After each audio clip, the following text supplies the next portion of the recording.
listening to the Loudini Rock and Roll Circus, changing rock history one podcast at a time.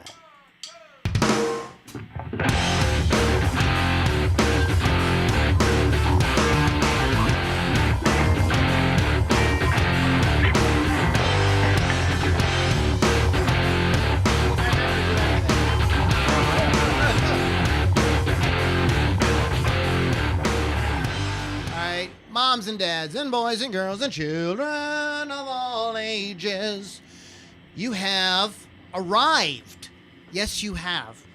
Especially if you have arrived at the Loudini Rock and Roll Circus today, because today is All Hallows Eve. Actually, this is All Saints Day or All Souls Day.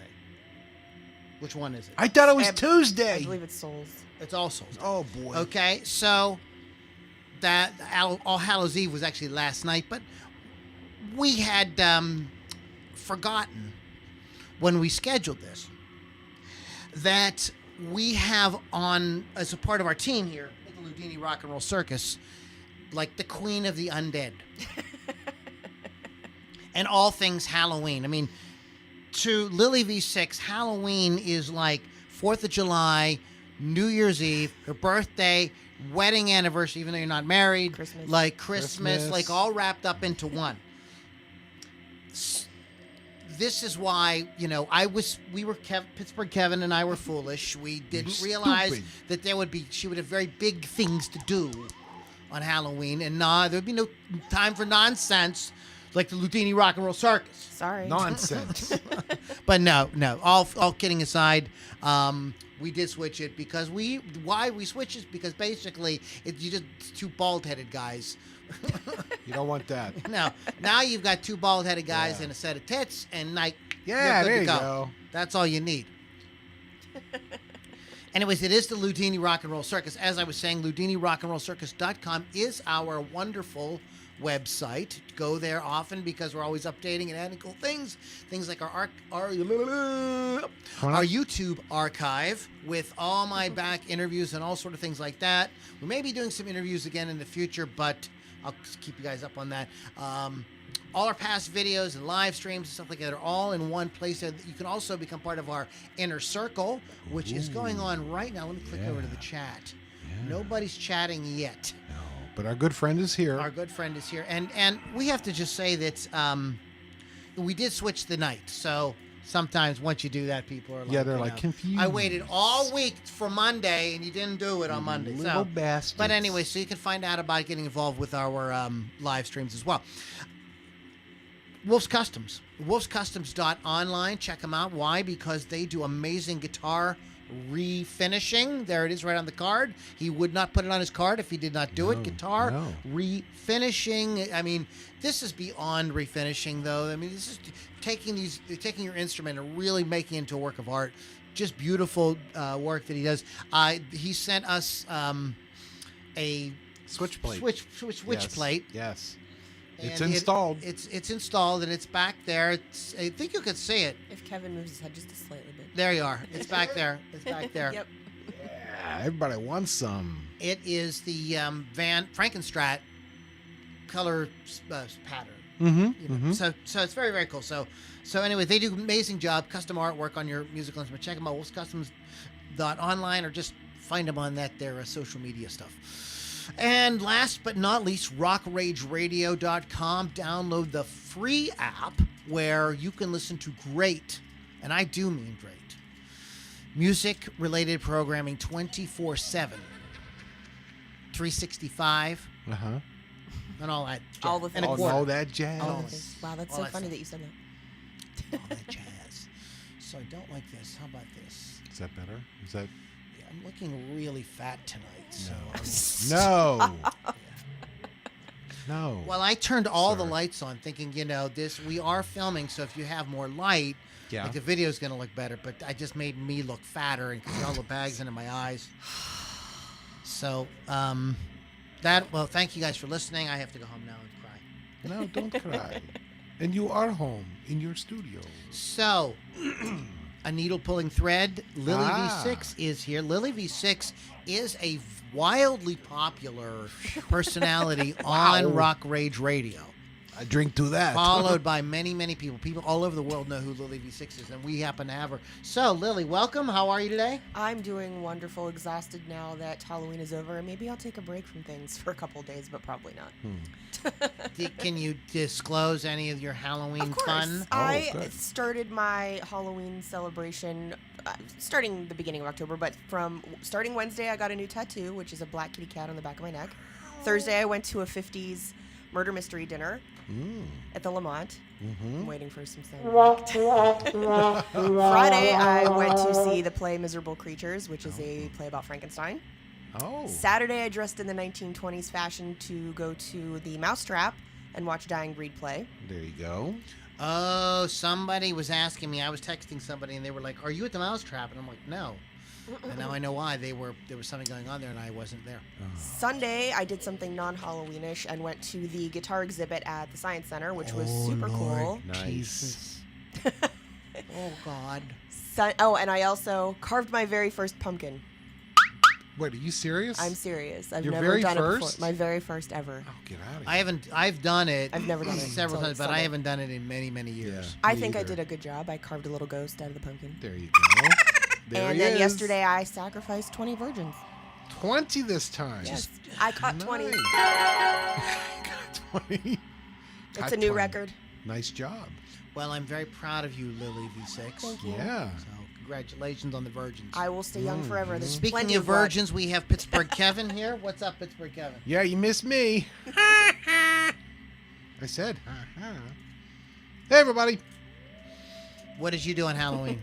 You know damn well what I did on I Halloween. know, but these nice folks out here. Don't you be podcasting- over there playing stupid with me. Oh, no, you didn't. Yes, you did.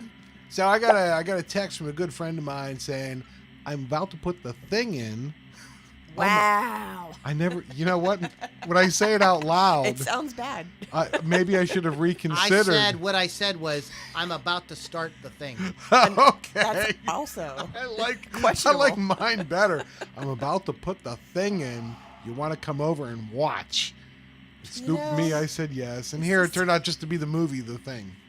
So, You were hopeful, though. Loudini and I watched John Carpenter's The Thing last night, which was awesome. Still holds up, folks. If you've never seen it, it's a Yeah. mandatory viewing. Lot I of love that fun. movie so much. Love horror. A lot of fun. It's a no women in that movie. He-Man Women Haters Club. No women in that movie except for Yeah. the voice of the computer, which he was Right. playing chess, and then he. What is it, that he puts a stop to that quickly. And when she says checkmate, he dumps his drink inside the computer and says, "Cheating, Cheating bitch. cheating bitch." Yep. Yeah. And that's the end of the any the end of the- any female influence Yeah, in the exactly. entire film. I have seen that movie so many times, and yet I jump on the same part every single time. Which I part watch is it? Petri dish part. Oh yeah. that we always jumped. gets me. It's funny because we knew it was coming. I jumped. I don't know Every if I single would. time. Same with Jaws. There's one part that makes me jump every single time, and I know I've seen it 100 times, Yep. and I know it's coming, but I Boom. still jump every time. It's one of my absolute all-time favorite movies. Not just favorite horror movie, but it's one of my all-time favorite movies. So yes, but that is not after Mr. Pittsburgh left. I rounded out the evening with The Exorcist. Did you? Oh, I might have stayed for that. I started my Halloween celebration this year with, The Shining. There you go. Nice. The Shining, like about October 2nd or something like that, and ended with The Exorcist. Nice. Wow. Good stuff. Good. Yes. So we're going to talk about get more into some stuff about that maybe a little bit later on. But it was fun. That's really much how I didn't get to go out and do as much as I really wanted to. I've had an insane schedule for the past for like the entire month, for reasons we won't get into. And that looks like that is leveling out. So I want to get out and get a little bit, be a little more social. Hopefully coming up soon. But I saw some amazing movies. That was how I sort of celebrated Halloween. I read John Langdon's The Fisherman. If you've never read it, if you're a horror fan, it is absolute must. It is brilliant. It came out in 2016 and immediately has been on people's like top 10 greatest horror novels lists for ever since it came out. It's very, very good. If you never read it, read it. I also saw some new movie. I watched some of my favorites. I watch things like Fright Night.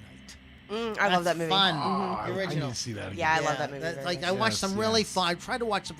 I watched Cat's Eye. I talked about that. I watched some total smell-o-vision, Needful Things. Just what a terrible movie. And it is. I don't even know if it's one of Stephen King's books, best books, but that movie just was awful. It was total smell-o-vision. Terrible, terrible. Stinkaroo. Watch some like twisted, early '70s British horror movies. Yeah. Fun stuff like it. It was a lot of fun.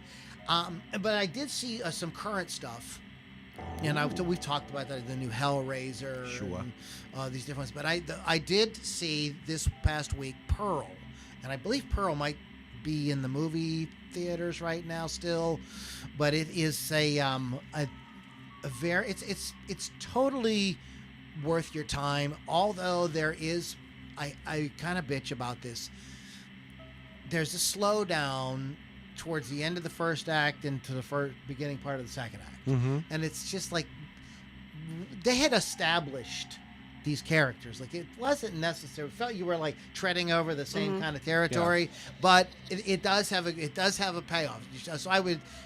And it's just beautifully shot. And this young lady that plays the lead, I should have looked it up. Maybe while Lily's reading something here, I'll do a quick peek and give you the name. The young lady that plays the title character in the movie is fan-fucking-tastic. She's just absolutely amazing. And there are a lot of movies these days where, like, there's those like big like it's like cliche kind of Oscar scenes where the person is like, the whole like. You can't handle the truth. With long speeches that always get played. Doesn't seem to be a whole lot of that anymore. But this movie has one of those moments towards the end of the movie. Okay. And this young lady gives this performance, and she really cries. She's fucking like, God damn. And like, even the Sharon and I were watching, even the parts when it was slow and stuff, we were like, no, that bitch is really good. She was just, you just wanted to watch her. Like, she's really good. It's called Pearl. It's of note. You should check it out. I think just for that. Okay. So very good.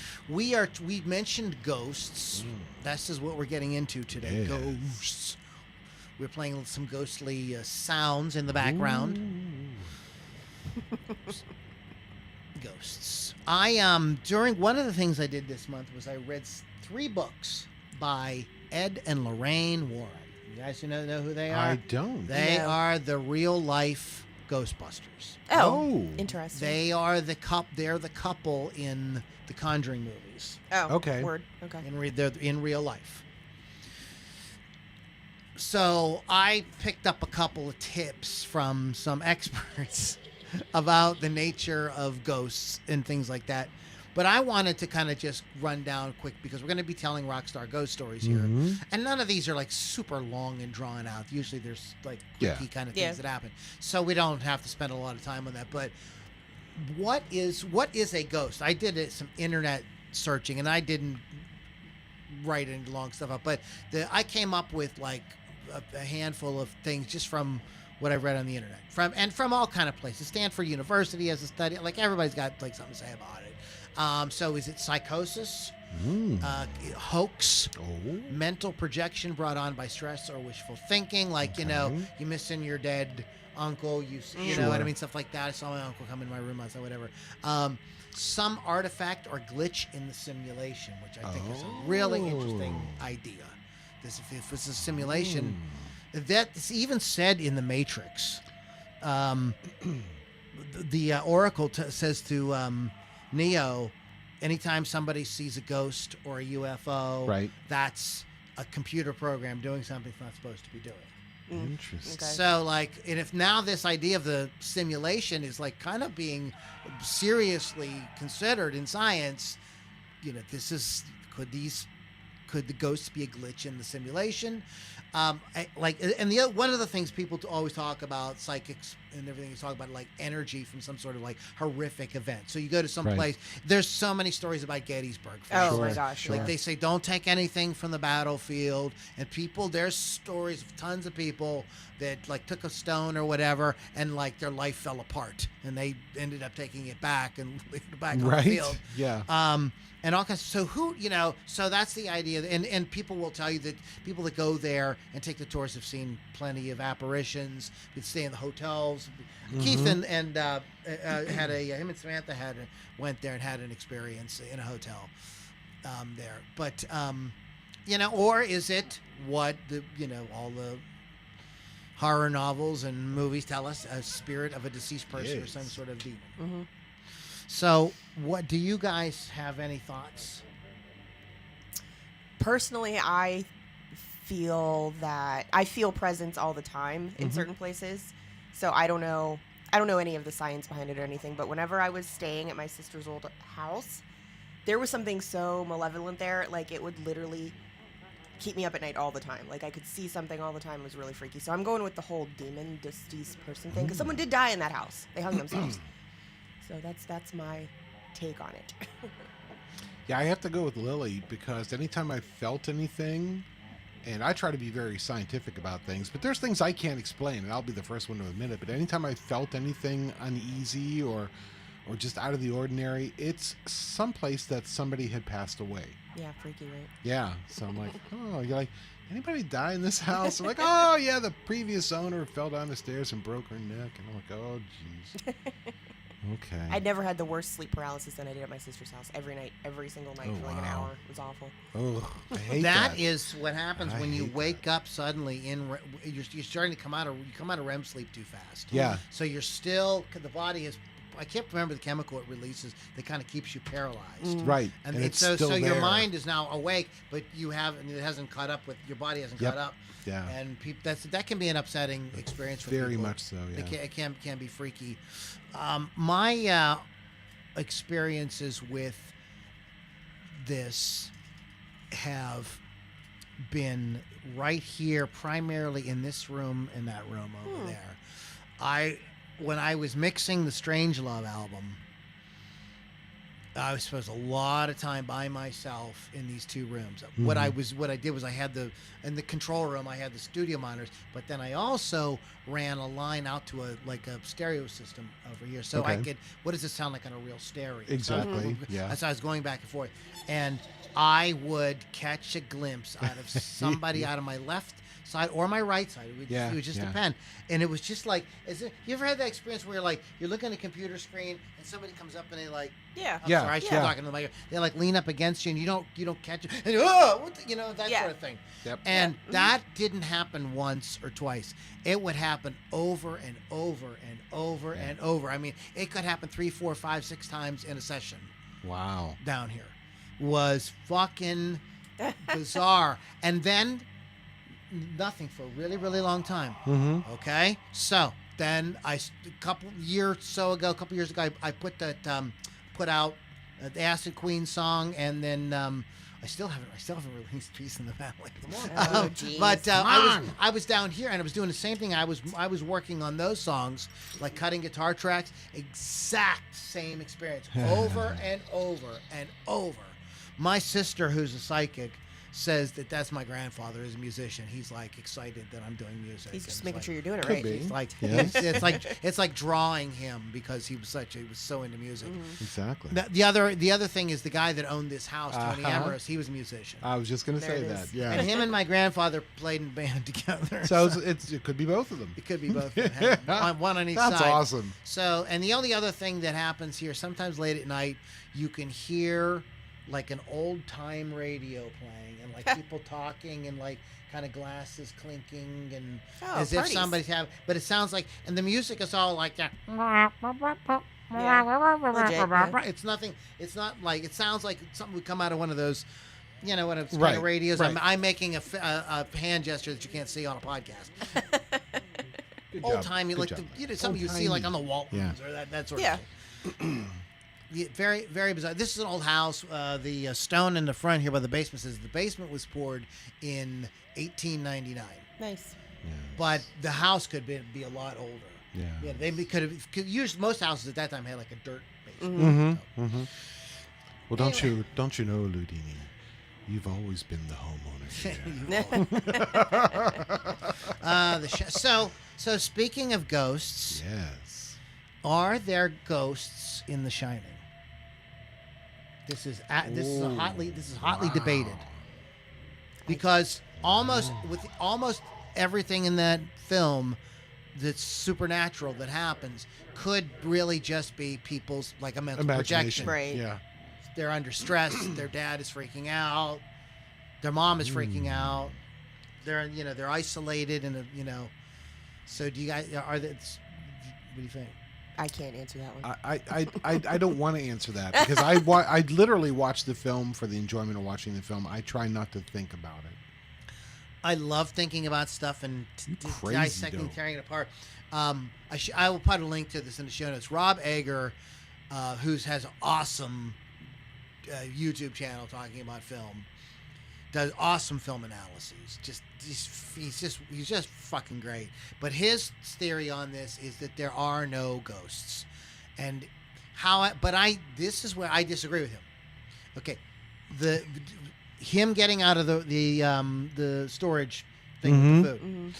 Mm-hmm. Somebody had to because she Right. she locked latched it. that. Yeah. Somebody had to get. So you can't. No, Danny he's had his freak out and he's in his room Yep. sleeping. Okay. And what's her name is the one that his wife locked him in there. Right. And it's only them. So it's only them. So who let him out? Now, Rob Egger goes into this thing where he examines the film and shows that there possibly, maybe, could be another way of egress or for that room, but I think it's really thin because it's what he's talking about is so fleeting in the movie. It's just Right. like it's just a second. And it just isn't the way that it just doesn't feel important. I can't explain it. Yeah. It just doesn't have any weight that would, whereas a lot of the other things do. And also that, and the fact that Danny and Jack essentially have the same experience in room 237, True. independently of each other. Yeah. So to me, that's a giant thing that Stanley Kubrick did intend for us to think that there were probably ghosts. Also, the idea of The Shining itself. Yeah. Shining is a sort of spiritual ability, so we do have the door open for supernatural. Yeah. Right. So I kind of lean towards Nice. yes. Okay. On that, that's my sort of interpretation. Sure. So we are going to go ahead now and move on Yeah. to our feature presentation. Yeah, where's our feature presentation music? I God don't know. damn Where it, is it? Bones! I don't know what Bones is doing. He's sleeping. He's Bones. pooping. He's pooping. So how about Yeah. this? Okay. Okay, why not? Why, sure. Rockstar Ghost Stories, as presented by the hosts of the Loudini Rock and Roll Circus. Sure. Sure. Book 1. Oh boy. Book 1? Wow. How many books do we have? So, Lily V6, you shall read from the Grand Grimoire. Who shall we discuss first? I am going to talk about one that's actually not on my list, but I thought of it while I was sitting here. And it's in the book The Dirt. It's Lita Ford. I don't know if it's Lita Ford's story, Nikki Sixx's story, and I can't remember the guy's name, the manager of Motley Crue who came into Nikki's mansion one night. Well, while they were recording Shout, at the time it was Shout with the Devil, a lot of freaky stuff was happening. Shout with the devil. A lot of original freaky, outland. Yeah, no. a lot of stuff in Nikki's apartment was like moving on its own. Like knives and stuff would hit the ceiling, things would just levitate. Just a lot of really freaky stuff. And Lita Ford was actually part of this, and she saw a lot of this happen. She was freaked out by it and sort of like tried to talk Nikki into changing the title of the album. Get the clown out of here before I throw a knife at his head. Oh, Lord. And then they eventually, because of all this weirdness that was happening in Nikki's very gothic mansion, changed it to Shout at the Devil as a way of warding off the evil spirits, and all of that stuff stopped. So that's sort of a freaky thing to see. If you're walking in the house and seeing a knife fly by, I don't know. Yeah. I think that is a great story. And if I wrote that song, I would tell that story. I think it's complete bullshit. What? This is something that they put out there No. to promote the music and their image and everything. Absolutely, totally smacks of that. But Lita Ford wouldn't say that.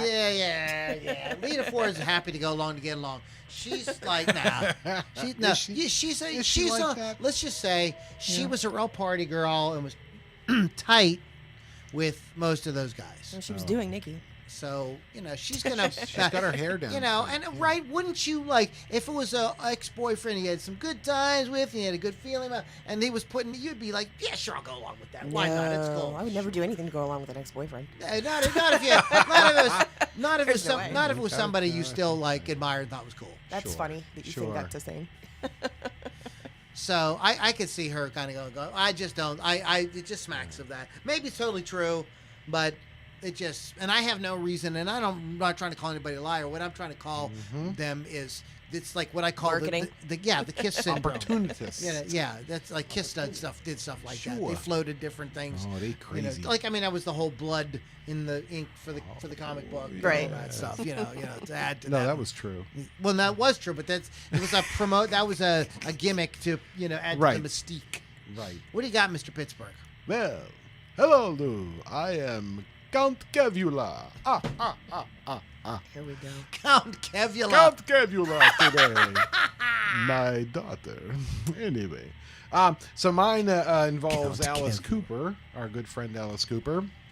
So back in 1983, Alice Cooper and Aerosmith's Joe Perry got together to write some new music. All right.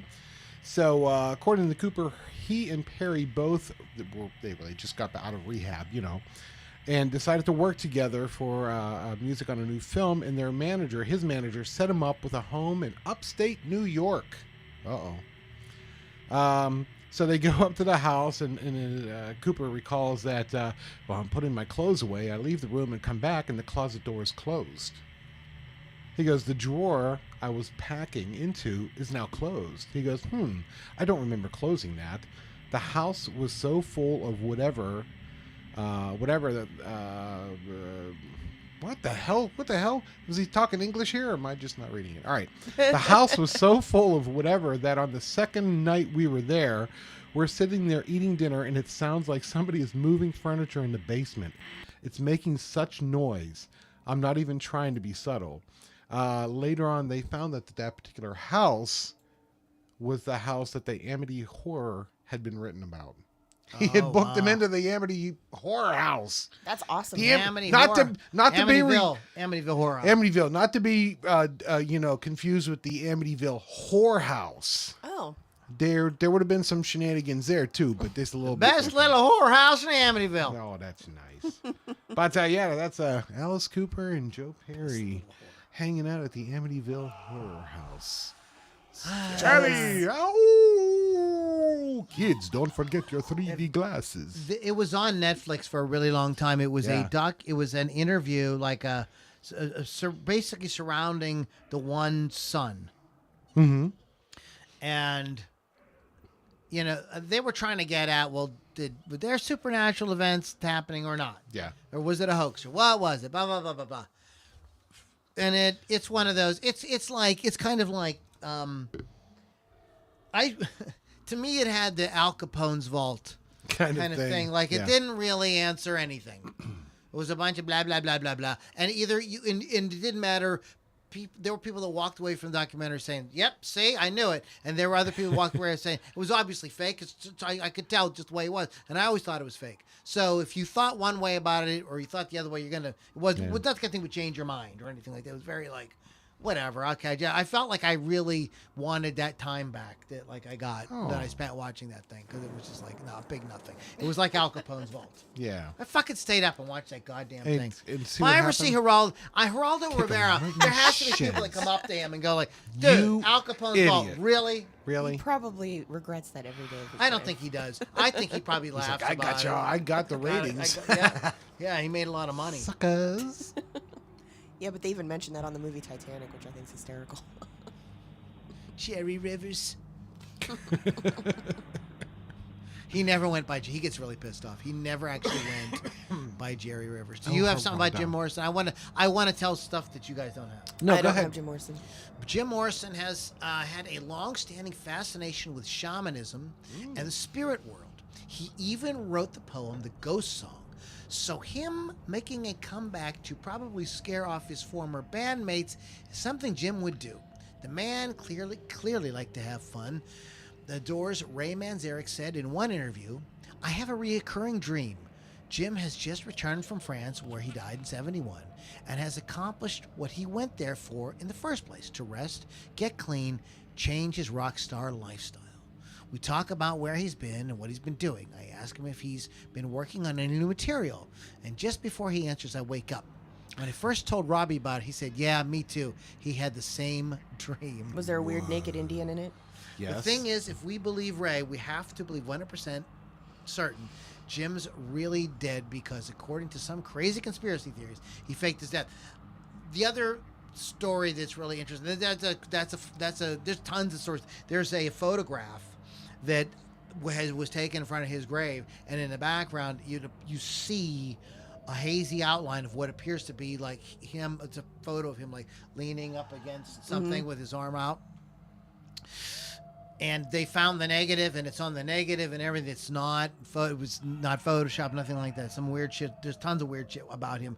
Then there is, of course, the story that went into the song, where he talks about being a child on a family vacation, and they came across the automobile accident where there was Native American person who was killed, and he felt that he was visited, was in communication with his spirit, and he saw the ghost.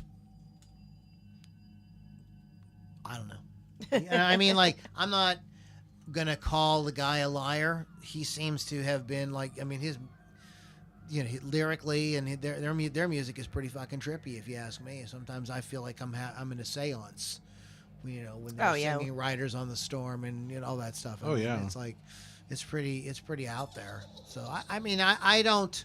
Again, could this be stuff that? I mean, the song is great. Jim Morrison was fucking great, and it could just be like something that like they said, and they knew it was cool, and people would like latch on to it, and it added to their mystique, and or not. Right. It's like, do you guys remember, Kevin? I'm sure will remember. Sure. Do you remember the 1980s television show with? Yes. BJ and the Bear. No. Wow. No. Jack Palance. Ripley. Believe it or not. I remember his daughter Holly was also on that show. That's exactly how he did it. That's exactly how he sounded. It was crazy. It was very creepy. But that's all I can say. This is Loudini's Believe It or Not. What do you got? Sherry Curie. Never ask the spirits in, because they will come, warned Sherry Curie in her episode of Celebrity Ghost Stories. The singer and trailblazing frontwoman of the legendary punk outfit The Runaways explains how she comes to regret a preteen obsession with a Ouija board that sent her into fits of rage when anyone tried to take it away. I wanted to reach out to the other side, but So she was like Reagan in The Exorcist. yes. I wanted to reach out to the other side, but wish I hadn't. She remembers once while asking the board about boys and future kisses that it moved on its own. "Oh, you're pretty," spelled the board, claiming to be a man. Curie claims to have spent hours sitting alone in her room communicating with the board, feeling herself transition from happy young girl to someone dark and brooding with a dangerous obsession. Curie attributes her rage-filled and abusive behavior toward her family to being consumed by whatever spirits came out of the board. Wow. Scary. Wow. I never took her for that kind of thing, exactly. But it does sort of explain her, behavior as a... No, I'm just kidding. She was possessed. That's the whole time she was possessed. She was a teenager.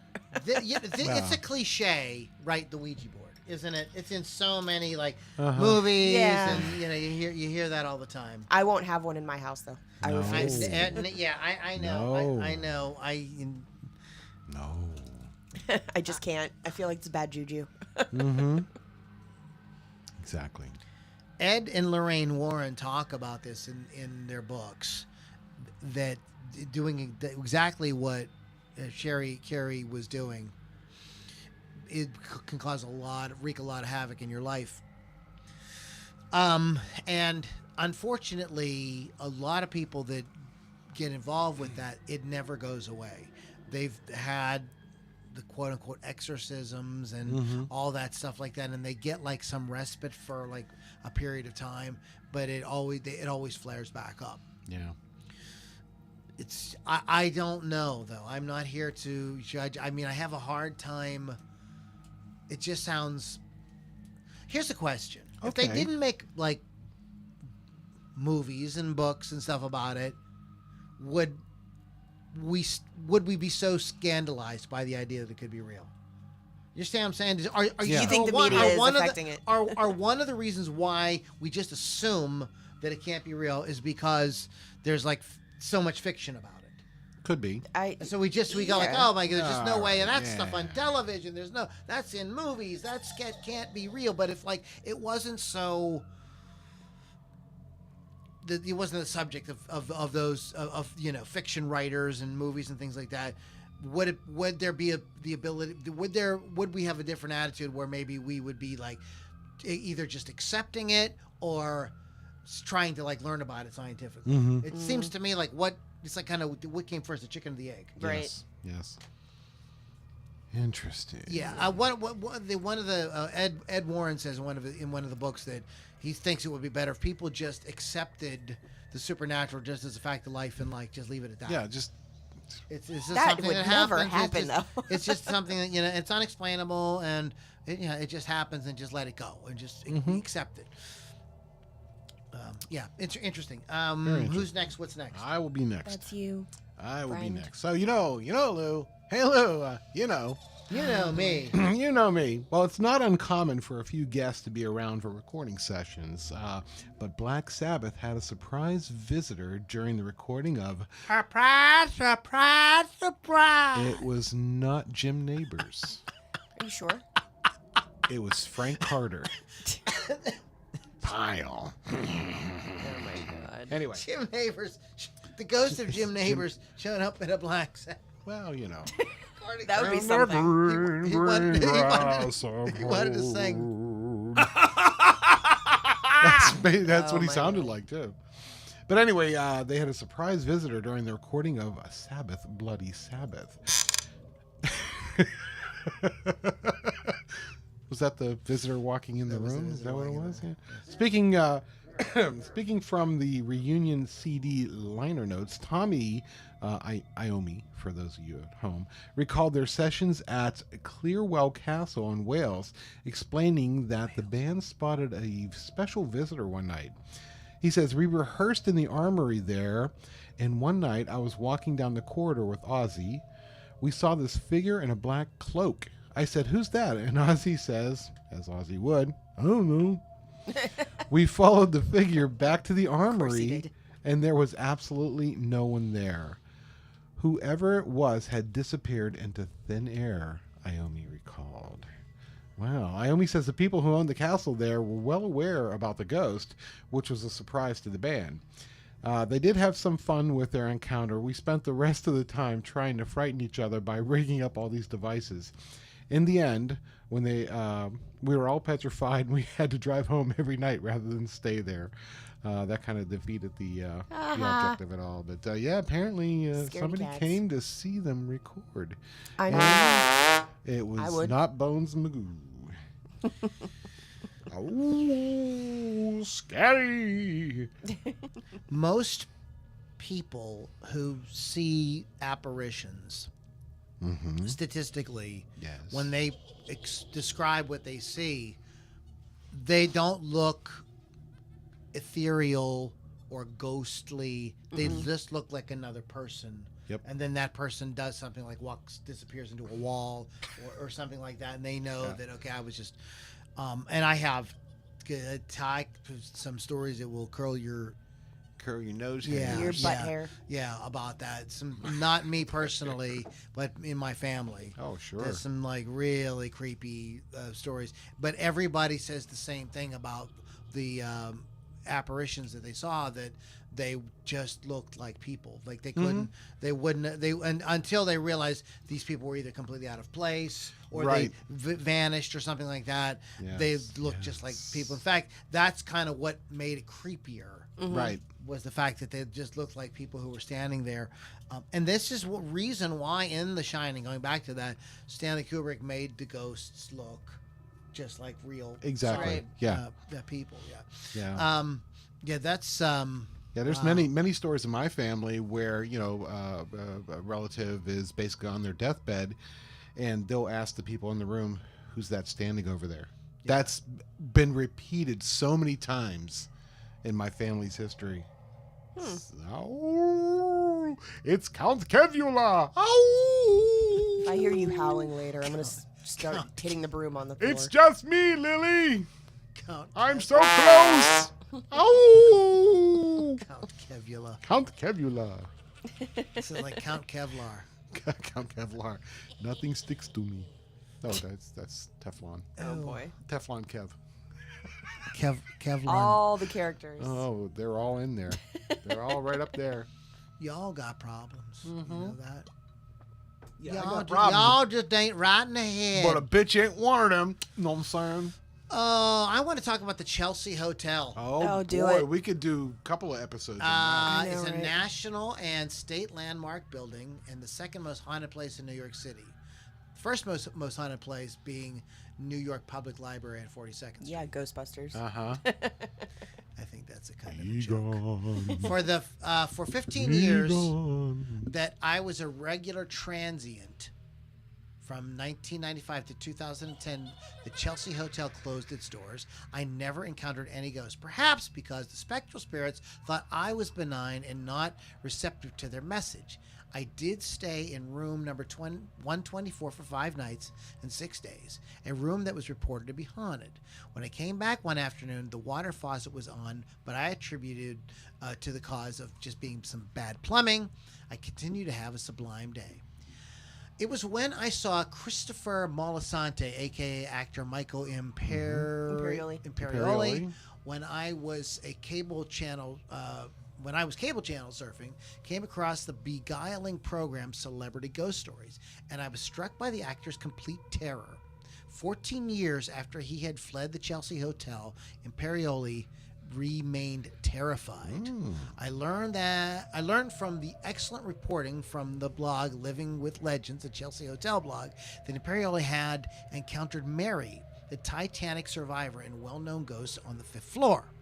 According to reports from several mediums and paranormal sleuths, the Chelsea Hotel housed survivors from the 1912 sinking of the Titanic. I did not know that.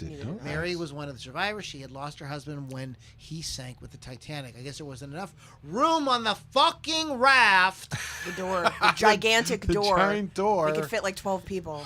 Mary became distraught, depressed, and was never able to adjust to her life after the Titanic. She hung herself in a room on the 5th floor. Mary is most often found at the west end of the building, where the archway is in that hallway, where the original large apartment's entryway would have been. Mary is checking herself in the mirror. She was referred to as a vain ghost. Oh, you gotta look good. One thing to remember, Mary does not like to be bothered by the living, so if you do see her, do not expect any welcoming words or gestures. Mary perceives the living as an annoyance. Little wonder that she gave Michael a sign that he was not wanted in her ghostly space. That sounds dirty. So where are you from? So a lot of rock stars stayed there and lived there for periods of time. There was one floor that was called the heroin floor. Yeah. And they all have stories. And there is a story. Is anybody here going to talk about Sid Vicious? No. Because there's a story about Sid and Nancy and all that happens there at the Chelsea. It is a creepy thing. Yes. The Chelsea Hotel. Yeah, a lot of rock stars have stories about strange goings on there at the Chelsea. I believe that it has been closed for renovation. Yeah. Oh, let's stir some shit up. Yeah, they'll make it all modern, and then it'll be even worse. Good answer. So Lady Gaga probably lives in the attic and sucking everybody's blood.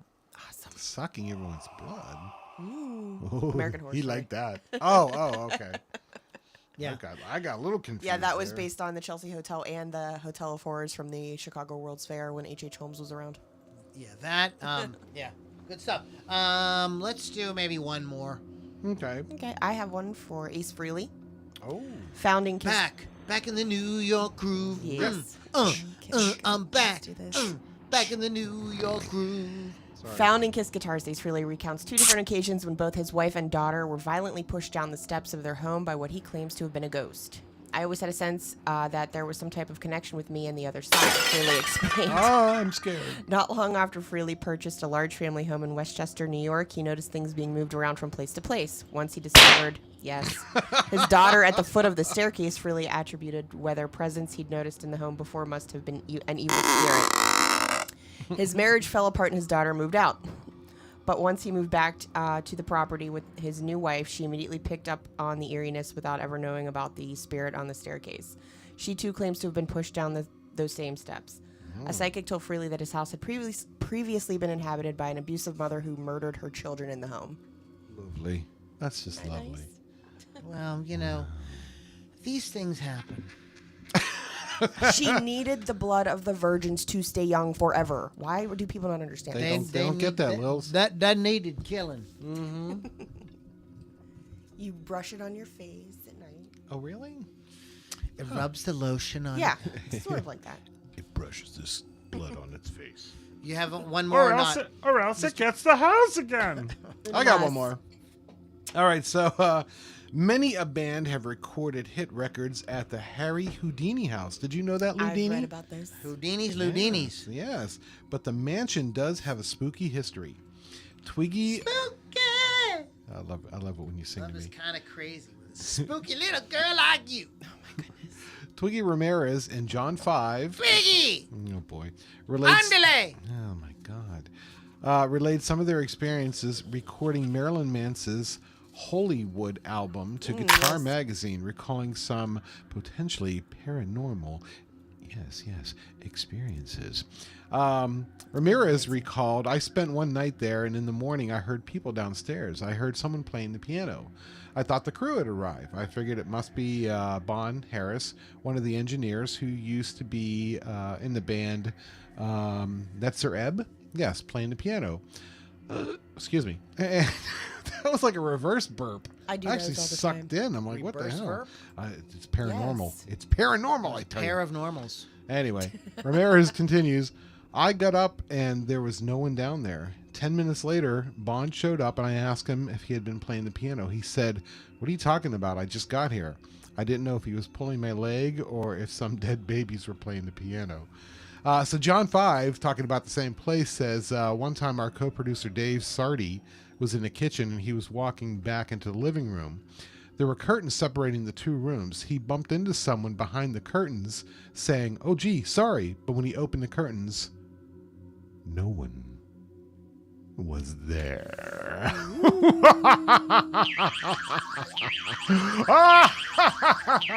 feel like I'm in a bad movie. There you go. Thank you. But anyway, so that's enough. That's my last story.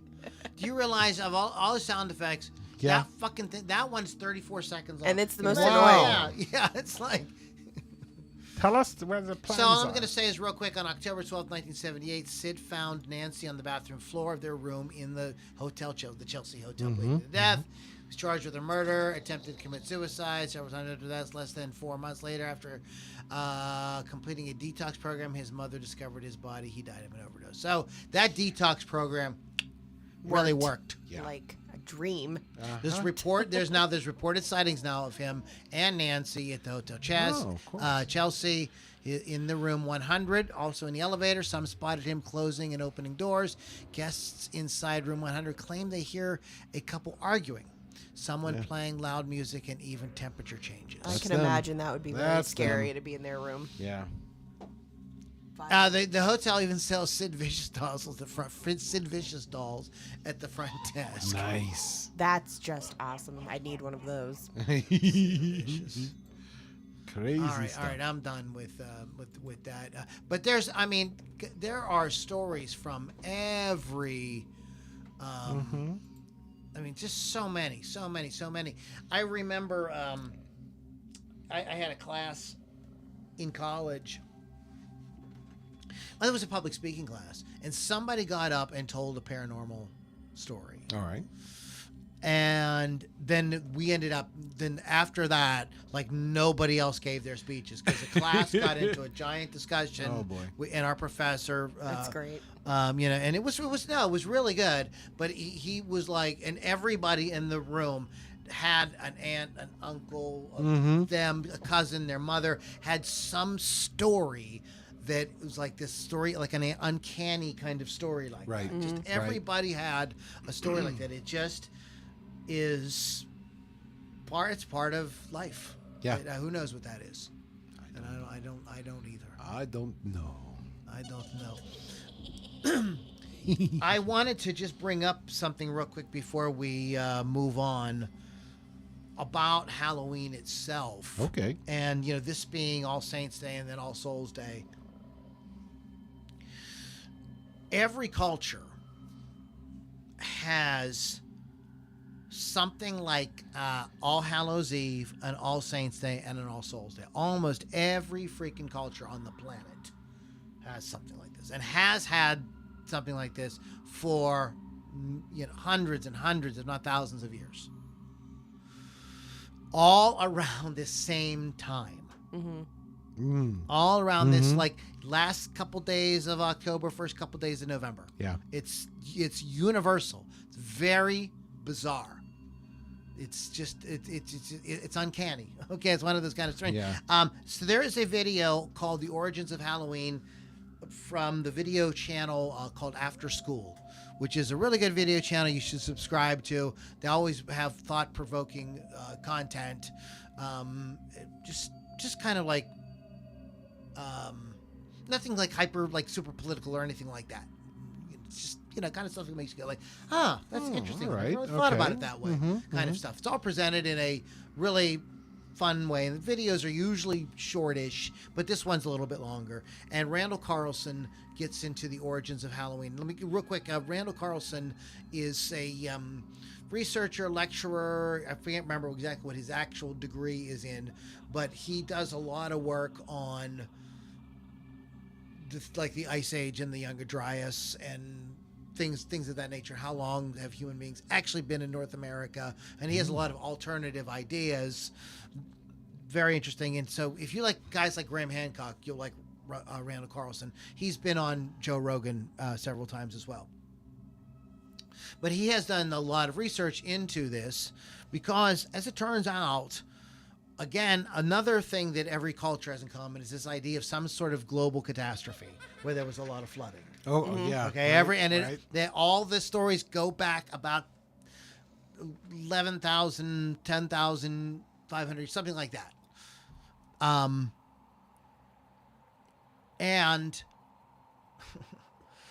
many of them suggest that the flood started around this time of the year. Oh, interesting. Okay. Very like things that make you go, what could the connection be? Go check out Randall Carlson's video because there's no way I could do it justice. But you can go check it out. It's just thought provoking if you want to kind of like open up your minds a little bit and see something. Something nice. See something very nice. So, cool. All right. All right, and then. Have Halloween, everybody. And then we have some good podcasts coming up for you in November as well. So now let's get into Lily. You want to talk about a band that you think the boys and girls at home should check out? Yes, I would like to do that. It's called Monster Truck. I love Monster Truck. Okay, well, they have a new album out called Warriors. They're a Canadian rock band from Ontario. In Ontario. Spill Magazine's Jared Harris quoted about the new release that without reinventing the wheel, the truck has delivered a collection of crunching riffs, ripping lead lines, and a rock and roll energy nostalgic for decades long gone. Their new album was called Warriors, released in September of this year. It was produced by Grammy and Juno award-winning producer Eric Ratz from Big Wreck. Oh. And the two singles that are out right now, Golden Woman and Fuzz Mountain, are so much fun. Golden Woman is like my favorite of the two, and there are 10 tracks. It's a full album of fun, so I recommend it. Before we didn't know we weren't allowed to play songs, Yes. we did play Monster Truck. Oh, did we? Oh, yeah. Oh, yeah. Okay. Yeah. That band kicks fucking ass. I mean, like, They're super fun. They got my vote all day long. Mr. Pittsburgh. So, as you know, I get a lot of my stuff from the TikTok, and I'm going to talk about a guy who's on the TikTok. You can find him. If you gonna tick, you ain't gonna talk now. Exactly. Are you ticking or you talking, boy? Both. Okay. Both of them. And you can find him on TikTok under Pete's Diary. Now, Pete's diarrhea. Pete, what? Pete's diarrhea. Pizzeria? No, not Diarrhea? pizzeria. No. Here comes Pete's diarrhea. Oh, Lord. I'm so sorry, Pete. Pete's Diary. Pete and repeat. Oh, my God. Pete was sitting on a bench. Lord Jesus, why? The guy's full name is Peter Dankelson. Peter.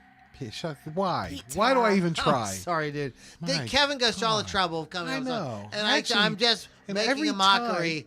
And Every time you just rip on me. Look, Yes? I apologize for my insensitivity. Uh-huh. And I he doesn't. promise to do my best to do better in the future and be more sensitive to my fellow human being Yes. of all races, creeds, Why is he such a liar? religions, and that's for trannies too.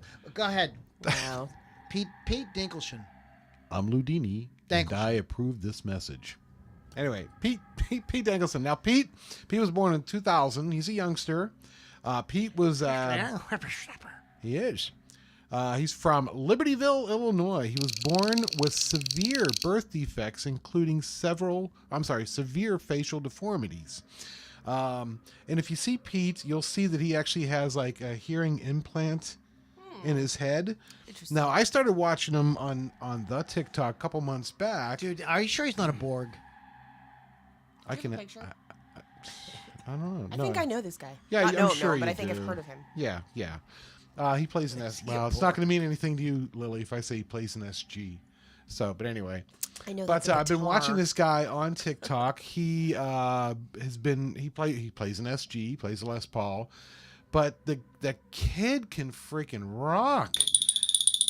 And as of lately, he has his own band. They're gigging. A lot of their videos are on the TikTok. And if you get a chance, please check out Pete's Diary on TikTok.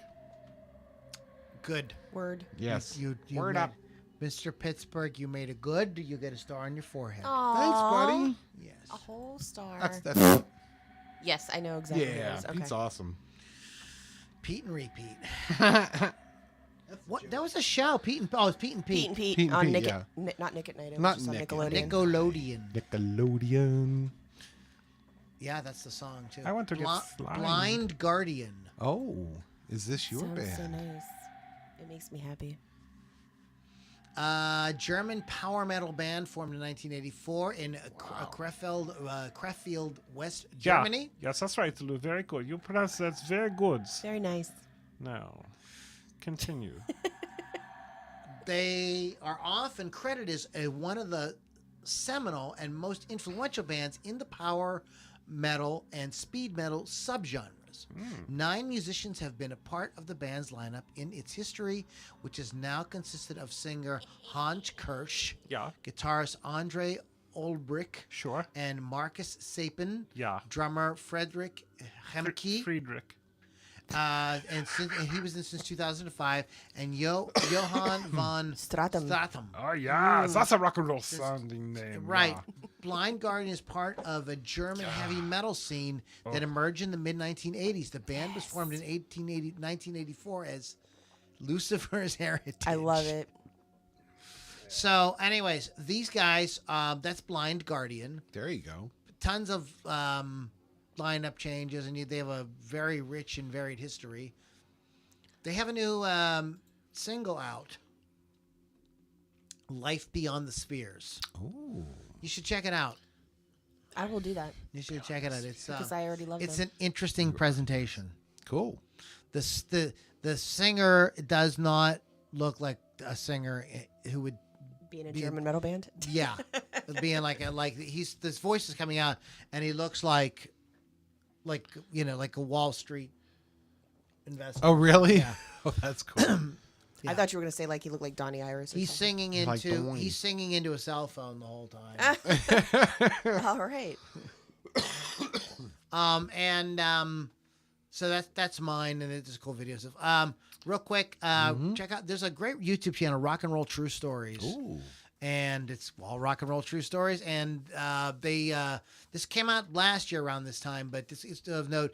They gave a little kind of like we did, ghost stories, talking about Sid Vicious, Johnny Cash, and Jim Morrison.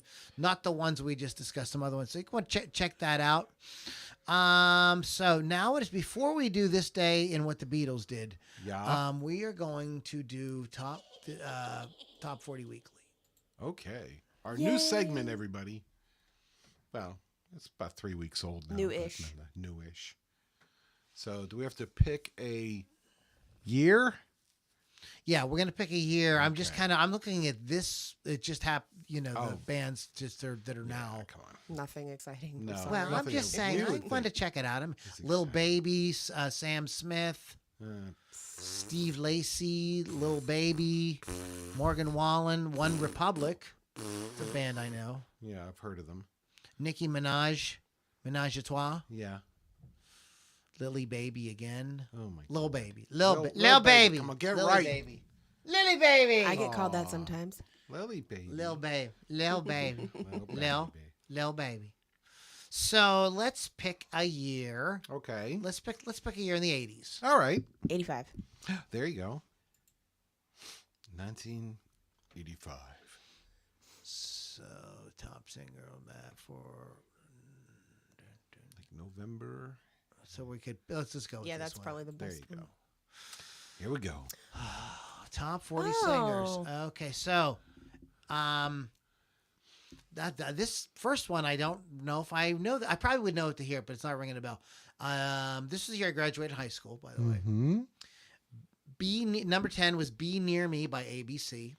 You don't. "Loving Every Minute of It" by Yeah, Loverboy. now we're talking. Wow, that takes me back. We built these we built this city by Starship. "You Belong to the City" by Glenn. I could hear Casey Kasem. Now the band at number Where are you 10 at? is. You on drugs? We just seven. had. We just Huh? had. Number 7. They didn't build this city, Yeah, but but they he belong must to to the them. city. You could hear. I can hear Casey Kasem doing it right now. Oh, you missed. You did miss You one. missed- you You missed- missed number 8. 9 and Oh yeah, 9 and 8. Yeah, Fortress Round. I did Love It Every Minute. Oh, you did? Yeah, I did all this. I can't see that far. I'm old. Take on Me. I love that song. And video. Head Over Heels by Tears for Fears. I love that song. Yes. Saving All My Love for You by the girl herself, Whitney Houston. Whitney The Miami Vice theme Was number Wow. 2. by Jan Hammer. Jan Hammers, that's right, yeah. And Part-Time Lover by Stevie Wonder was the number 1 Lover. song on the pop charts. Well, ain't that some shit? Those were like, wow. That's some shit. Good shit. Bringing back some memories there, Lou. Mr. was on the charts at this Uh-huh, time. More, Don Henley, Sunset Grill was on the. Corey Hart, remember him? Yep. Yep. Climax. Oh, My God. I'm sorry. This brings back memories. Dress You Up by Madonna. This was the Oh, first week wow. it popped up on the charts at number 41. Wow.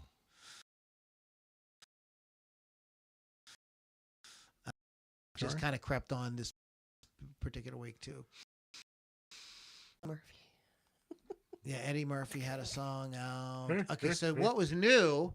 Small Town by John Mellencamp, brand new. Wow, brand new. I like that song. Tonight She Comes by The Cars. Yes. Walk of Life by Dire. These are all Dire huge Straits. songs. Wow. Burning Heart by Survivor. Uh-huh. Sun City, Artists Against You. Wow. Wow. Yes. Freedom by the Pointer Sisters and Count Me Out by New Edition. That's the one I remember the least, but these Yeah. are kind of like, some of these on the top here are kind of big songs. They all popped this week in 1985. Yeah. Well, ain't that some shit? Ain't that some shit? Ain't that some shit? Sung to the tune of Isn't She Lovely? Uh-huh. Ain't that some shit? I like it. Okay, so we already talked about Blind Guardian. Sure. We already did this. We can Yes. get rid of that. Yes. We can get out of this thing. Okay. And there is one last thing. One We know last you thing. all wait with bated breath. What did they do? What the fuck could they have done? Wow, look at all these Something. comments we're getting today. Wow. Yeah. We have one from Hal, Boo Trick or Treat, and one from Chris Thunderwolf. Looks good there. Yeah, it does look good. Thanks. Yeah. Thanks for sending that, Chris. Yeah. It was awesome. Thank you, buddy. Everybody's tired from Halloween. Oh, that's what it is. Oh, I don't know what's Wow. going on there. Wow. Wow. There it is already. Mm-hmm. Oh boy. It's already begun. All right. So November 1st, this day in music. 1955, The Famous Flames. Oh, as R&B opposed group, to The Famous Flames, led by none other than Mr. James Brown. Right. I remember that band with you, man. No, the first time you heard that song, how did it make you feel? This is my life now. Cut their first demo of Please, Please, Please at a radio station in Macon, Georgia. Right. Would lead to their signing with King Records. That's right. So that's a pretty important day. I mean, James Brown went on to become the godfather of soul. I mean, like, Kill myself. he's going to kiss himself, all right. Kill myself. 1956, Elvis Presley bought a new Harley Davidson motorbike and spent the day riding around Memphis on his new bike Are with you actress shitting me? Natalie Wood, and they're both dead. Oh, So that sucks. man. Wow. Hey, Mr. Pittsburgh, No, don't do it. what kind of wood doesn't float? You guys are so Elvis awful. Presley. Natalie Wood. Elvis's probably doesn't Elvis float either. Presley. Elvis's wood doesn't Oh, my float. gosh. Elvis's wood. Not anymore. On this day in 1963, the Beatles kicked off a U.S. tour performing UK tour. Close. On this day in 1963, the Beatles kicked off a UK tour performing 2 shows at the Odeon Cinema in Jesus Christ, Glockenshire.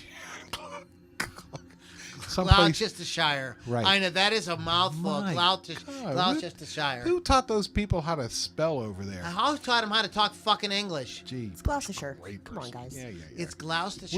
Worcestershire sauce. It's like Worcestershire. Exactly, right? They're It's like going to Sheets. sheets is. How many sheets is this? Oh my God.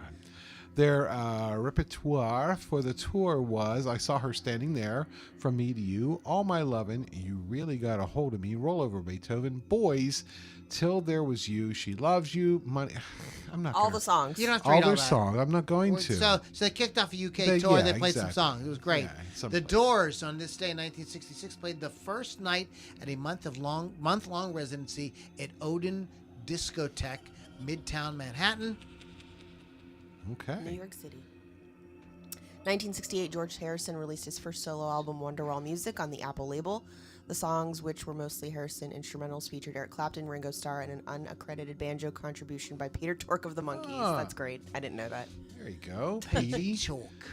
All right. On this day, 1969, You dudes. guys are such We're a nerds. little slow.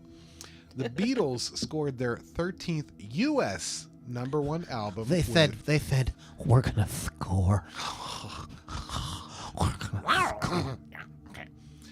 Their #1 album with Abbey Road. Abbey Road. Jesus. Road. The final studio recordings from the group featured 2 Harrison songs, Something, and Here Comes the Sun. that song. I do too. The cover supposedly contained clues adding to the Paul is dead phenomenon. Paul is barefoot, and the car number plate LMW28IF supposedly refers to the fact that Paul McCartney would be 28 if he were still alive. LMW was said to stand for Linda McCartney Weeps, and she did when he died. And the 4 white Beatles represent the priest, John, dressed in white, the Undertaker, Ringo, black suit, the corpse, Paul, who's barefoot, and the grave digger, George, in jeans and a denim shirt. Wow, I never All really... the denim. There's denim, all the denim. there's a whole thing about that. And if that's the case, then he joined the 27 Club. White, right? Yep. Again, in this day in 1969, dudes, That was mid. Elvis Presley went to #1 I love that song. On the U.S. singles charts with Suspicious Minds. Classic. Classic. Go ahead, Joni. Great. 1970, Matthew's Southern Comfort were at number 1 on the UK singles chart with their version of the Joni Mitchell song Woodstock, the group's only UK number 1 hit. On this day, 1975, Elton John started a 3-week run at number 1 on the U.S. singles chart with Island Girl, his 5th U.S. number 1, a number 14 hit in the U.K. The lyrics are about a prostitute in New York City and a Jamaican man who wants to take her back to Jamaica. Come back to Jamaica with me. Bruce Yes. Springsteen scored his first number 1 U.S. album with The River in this day in 1980, featuring the U.S. number 5. US number 5. Yeah. Went to 5 in the U.S. and 44. The single. Boy, this is written so bad. Poorly. Hungry Heart from the album The River went to number 5 on the U.S. charts and number 44 on the U.K. charts. Boy, it's written fast fucking awkward. Oh my gosh. Jesus God, just call him. What was his name? Bill O'Reilly. 1990, American session musician and arranger Ray Pullman died of heart failure at the age of 60. He is credited with being the first electric bass player in Los Angeles studios in the 1950s. He was a member of the Wrecking Crew who recorded with Phil Spector and the Beach Boys. He was the musical director of the house band The Shindogs on the 1960s television show Shindig. Oh, I see what they Don't did even know there. what that is, but okay. Yeah. You want to talk about this next one? This Yeah. is interesting. There's like kind of story behind this, but go ahead. Okay. On this day, 1997, Scandinavian dance pop act Aqua started a 4-week run at number 1 on the UK singles chart with Barbie Girl, a massive worldwide hit. The single sold more than 8 million copies. So sad. Wow. It is there's been so much said about this song. There's like all kind of stuff written about it. Is it sexist? No. It's feminist? No. It's like nobody can agree, and everybody like has and wrong with being it's sexy? one of those songs that's like has a like it's controversial. It's Despite just a it song. seems like a silly song, It's a but goofy people have like song. completely like lost their minds over it. They've I'm completely not gonna get into dissected the it whole to thing. death. Yeah. Oh my gosh. Okay, and Robbie Williams this day in 2000 wanted to give his bone marrow to a fan Oh, that who was was dying. nice. I don't need to That's read about bloody Spice Let's nice. Girls. talk about the Spice Girls. Oh. So that's it for this day in music. Nothing else, nothing good happened. Nothing that we care about. I saw some. Up there we and go. away in my beautiful balloon. Andre Williams, American R&B musician, born this day in 1936. Most famous songs include the hits "Jailbait," "Greasy Chicken," and "Cadillac my. Jack." What the fuck kind of guy is this? R&B. Holy shit! Jailbait, "Greasy Chicken," Yikes. and "Cadillac Jack." That's like, let's make a sentence out of that. Oh. Cadillac Jack ate some crazy chicken with his jailbait. There you go. boy. That's beautiful. You're a lyricist. Barry Sadler, singer-songwriter, author of Sergeant Barry Sadler, served in the Vietnam War. Did he do something in music? Mm-hmm. I'm not seeing what he's doing, but he was born in this. I don't know who he is. He did the Ballad of the The Green Green Berets. Berets. Oh, okay, Yes, that's okay. what that's what all It that was leads really to. getting that. See, They don't need to write all let's that. just like Yeah, simplify. come on. Mike Burney of Wizard, born this day in Nice. 1944. Yes, Rick yes. Gretsch, British multi-instrumentalist Rick Gretsch, who worked with Family, Blind Faith, Yes. Traffic, Ginger Baker's Air Force. Happy birthday. Happy Kiss my birthday, ass. you son Bob, of a bitch. Bob Weston, born this day in 1947. British musician Bob Weston. Brief role as guitarist and songwriter with Fleetwood. That's right. Son of a Fleetwood bitch. For about 5 There he years. is. I saw that Jim name. Steinman. Yes. The man. The Man, American composer, lyricist, record producer Jim Steinman. His work includes Meatloaf's Bad Out of Hell, Bad Out of Hell 2, Back to Hell, and producing albums for Bonnie Tyler. His most successful chart singles are Tyler's Total Eclipse of the Heart and Air Supply's Making Love Out of Nothing at All. Died from kidney failure He's a in freaking genius. in Yes. just a couple of years ago. Wow. David Foster, Canadian musician, producer, composer, arranger, worked with Bee Gees, tons of people. Was born this day in 1949. Birthday, David. Dan Peake from Oh. America, and he went on to be a left music and went on to become a minister. Roland Bell. Ronald. Ronald Reagan Bell. Yeah, sorry about Who that, was Ronald. Ronald Reagan was in Kool and the Gang. Yeah, happy birthday, was Ronald like Bell 1,000 people in from the Kool and the Gang. There was a whole gang. They were like, look, there's too many people in this band, so it's just Kool and you guys be the gang. Chris Morris from Paper Lace. Billy, don't be a hero. And the night Wow. Chicago died. Wow.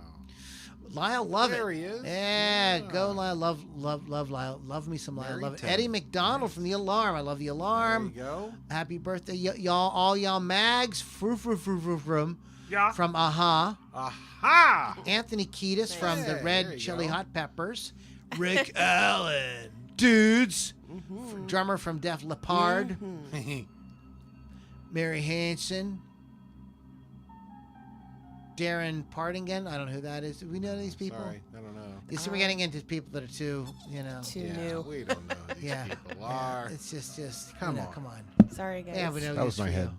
That's okay. Yeah. So what are we? We're Xers, right? We're Gen Xers. Ish. Yes. Yeah.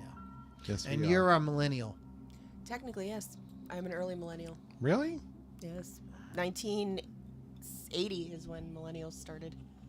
Fascinating. I know. But I'm one of the good ones because I Yes, you are. You know. One of the good ones. didn't follow the technology at first. And I'm also not a lazy little asshole. She's a No, millennial, you're but not a she's lazy little asshole. she's a millennial, but she's nice. I'm a good one. But she's a good one. Kind of like being a good witch. Well, we need to get She's off. a witch, but she's a good let's witch. not get carried away. Oh, okay. We need to get off of this. Yes. Wolf's Customs. yeah.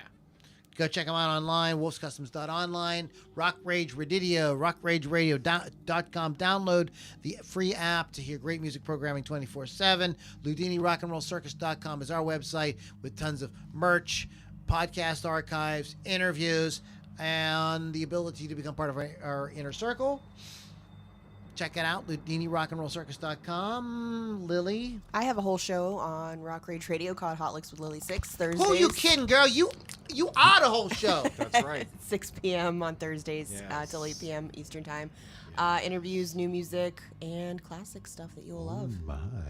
Tune in. Free. Lord help me, rockrageradio.com. Jesus. All the things. Have ways. No nudity. What? Damn it. It's not video. Tits on the radio. I might be nude when I record it. Well, there you go. So there Use your could be nudity, imagination. you just won't know about it. That's right. Use your imagination. Yes. Mr. Pittsburgh, any parting thoughts? There will be nudity with me. I'm happy to report, everybody. All right. Next week we kick off the month of November. This is the month that includes the holiday we have in America called Thanksgiving. Oh. Which has a lot to do with the beginnings of our country, which My I second favorite love. holiday. So in a weird, offhanded Yeah. way of acknowledging Thanksgiving, we're going to start the month off with the Mount Rushmore of rock. All right. So here's how it's going to work. We're each going to come in with our Mount Rushmore. Okay. 4 bands Yeah. and 4 artists. Okay. Okay. Mm-hmm. Uh-huh. And so we'll go through, and what I'm predicting is the 3 of us will have some similarities, and maybe if we can find 4 similarities, that will be the Loudini Rock and Roll Circus's official Okay. Mount Rushmore. That Sounds may good. not happen that way, but that's what we're gonna do. Feel free to join in on what your Mount Rushmore of Yeah. rock might be. Okay. All right, guys. Have a spooky rest of the day. Thank you guys so much for hanging out, and we will catch you all on the next Loudini Rock and Roll Circus.